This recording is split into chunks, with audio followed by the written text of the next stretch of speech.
ہماری ناف کے پیچھے ایک عجیب عضو پنہا ہے، 5 سے 8 میٹر طویل ٹیوب نما عضو۔ ہر سال تقریباً 1 ٹن کھانا ان بول بلیوں سے گزرتا ہے۔ اس کا بنتا کیا ہے؟ ظاہر ہے یہ خوشنما نہیں، لیکن یہ قریب سے دیکھنے کے قابل ہے۔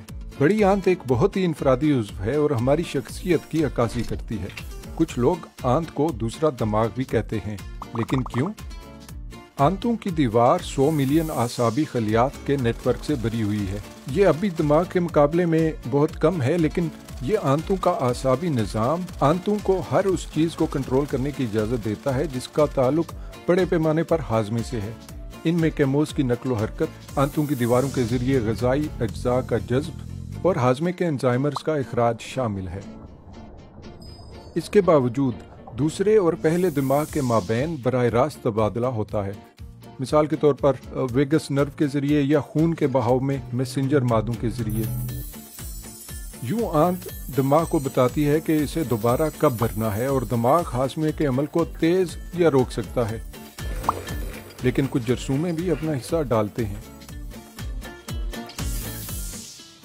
بڑی آنت ہمارے جسم کے میگا سٹی کی طرح ہے۔ بیکٹیریا، پھپھوندی اور وائرس کی تقریباً 100 ٹریلین مختلف اقسام یہاں آباد ہیں۔ تولا جائے تو اس کا وزن 1 کلو گرام سے زیادہ بنتا ہے۔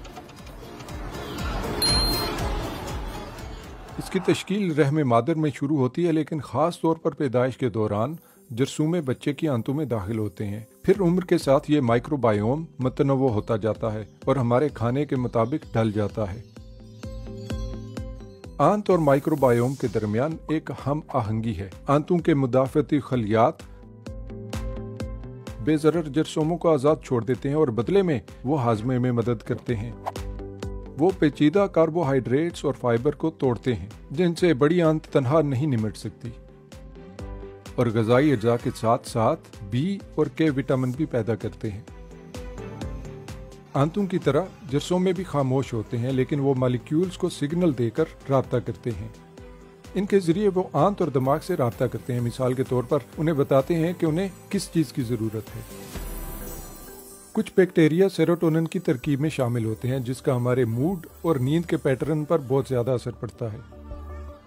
ذہنی دباؤ، ناقص غذا اور بیماری اس نظام کو خراب کر سکتے ہیں۔ ہاضمے کا عمل بہت تیز یا بہت سست ہو جاتا ہے۔ آنتوں کے نباتات کا تنوع ختم ہو جاتا ہے، جن کا نتیجہ آنتوں کی سوزش کی شکل میں نکل سکتا ہے۔ حالیہ عرصے میں یہ کہا جا رہا ہے کہ بڑی آنت کے امراض اور ذہنی امراض کے درمیان تعلق ہے، تاہم بنیادی میکانزم کو ابھی تک کافی حد تک سمجھا نہیں جا سکا۔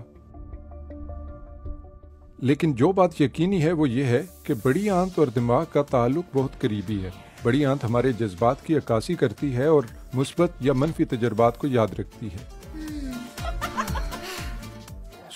کبھی کبھار اس کے محسوسات کو سننا چاہیے، کیونکہ بڑی آنت جانتی ہے کہ ہمارے ساتھ ہو کیا رہا ہے۔